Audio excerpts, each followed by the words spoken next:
Hi all my star seeds, welcome back to Ashwatharani tarot healing channel. നമുക്ക് ഇന്നത്തെ divine guidance എന്താണെന്ന് നോക്കാം. നമുക്കിവിടെ കിട്ടിയിരിക്കുന്ന cards seven of cups, strength, പിന്നെ 4 ഓഫ് പെൻറ്റക്കിൾസ്, 3 കാർഡ്സാണ് എടുത്തിരിക്കുന്നത് കേട്ടോ. ഇവിടെ നമ്മൾ കാണുന്നത് നിങ്ങൾക്ക് മുന്നിൽ നിന്ന് പല പ്രലോഭനങ്ങളും വരാൻ സാധ്യതയുണ്ടെന്നാണ് കാണുന്നത് കേട്ടോ. നിങ്ങൾ ചില നെഗറ്റീവ് സിറ്റുവേഷനൊക്കെ ഓവർകം ചെയ്യേണ്ടി വരും എന്നാണ് കാണുന്നത്. കാരണം ചിലർ ഇവിടെ കുറച്ച് അഡിക്ഷനിലോട്ട് വഴുതി വീഴാനുള്ള ഒരു ടെൻഡൻസി ഇന്ന് കാണിക്കുന്നുണ്ട് കേട്ടോ. നന്നായിട്ടൊന്ന് ശ്രദ്ധിക്കുക.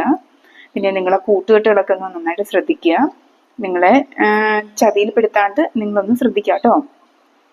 പിന്നെ നിങ്ങൾക്ക് ആവശ്യമില്ലാത്ത ഒരു ദുശീലങ്ങളിലോട്ടും ചെന്ന് പെടാതിരിക്കുക.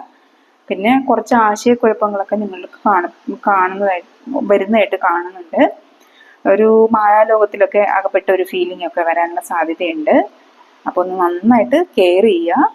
പിന്നെ ഇവിടെ നിങ്ങൾക്ക് സ്ട്രെങ്ത് കാർഡിലൂടെ പറയുന്നത് നിങ്ങൾക്ക് ഇന്ന് മുന്നോട്ട് പോകാൻ നല്ല സമചിത്തതയോടെ കഴിയുന്നു എന്നാണ് കാണുന്നത്.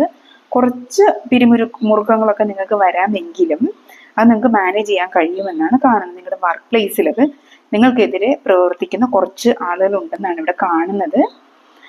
നിങ്ങൾക്കെല്ലാം ബാലൻസിൽ അതിനെയൊക്കെ ഓവർകം ചെയ്ത് മുന്നോട്ട് കൊണ്ടുപോകാൻ കഴിയുന്ന ഒരു എനർജി കാണുന്നുണ്ട് കേട്ടോ. പിന്നെ നിങ്ങൾ ഇന്നത്തെ ദിവസം കാശ് കുറച്ച് സൂക്ഷിച്ച് കൈകാര്യം ചെയ്യാനാണ് കാണുന്നത്. കാരണം ഒരു ചെറിയൊരു രീതിയിൽ നിങ്ങൾ ഒരു ധൂർത്തടിക്കാനുള്ളൊരു സാധ്യത ഇന്ന് കാണുന്നുണ്ട്. ആവശ്യമില്ലാത്ത എന്തൊക്കെയോ കാര്യങ്ങൾക്ക് വേണ്ടിയിട്ട് മേ ബി അത് ഓൺലൈൻ ഓർഡറോ പർച്ചേസോ അങ്ങനെ എന്തെങ്കിലും ആയിരിക്കാം. അതിനുള്ളൊരു സാധ്യത ഇന്ന് കാണുന്നുണ്ട് കേട്ടോ. അപ്പോൾ നിങ്ങൾ മുറുകെ പിടിച്ചിരുന്നാലും എങ്ങനെയെങ്കിലും ചോർന്നു പോകുന്ന തരത്തിലുള്ള ഒരു സിറ്റുവേഷനിലൂടെ ഇന്ന് പോകുന്നതിൻ്റെ ഒരു എനർജിയാണ് ഇവിടെ കണക്റ്റായി വന്നിരിക്കുന്നത്.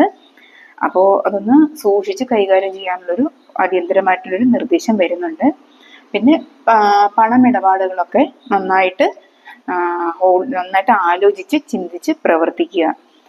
ഷെയർ മാർക്കറ്റിങ്ങോ അങ്ങനെയുള്ള എന്തെങ്കിലും കാര്യങ്ങളിലൊക്കെ നിങ്ങൾ നന്നായിട്ട് ആലോചിച്ച് പ്രവർത്തിക്കാനായിട്ട് ശ്രമിക്കുക കേട്ടോ. അപ്പോൾ ഇതാണ് ഇന്നത്തെ റീഡിങ്. നിങ്ങൾക്ക് ഇഷ്ടപ്പെടുകയാണെങ്കിൽ ഒന്ന് ലൈക്ക് ചെയ്യാനും ഷെയർ ചെയ്യാനും കമൻറ്റ് ചെയ്യാനും സബ്സ്ക്രൈബ് ചെയ്യാനും ശ്രമിക്കുക. എല്ലാവർക്കും താങ്ക് യു വെരി മച്ച്.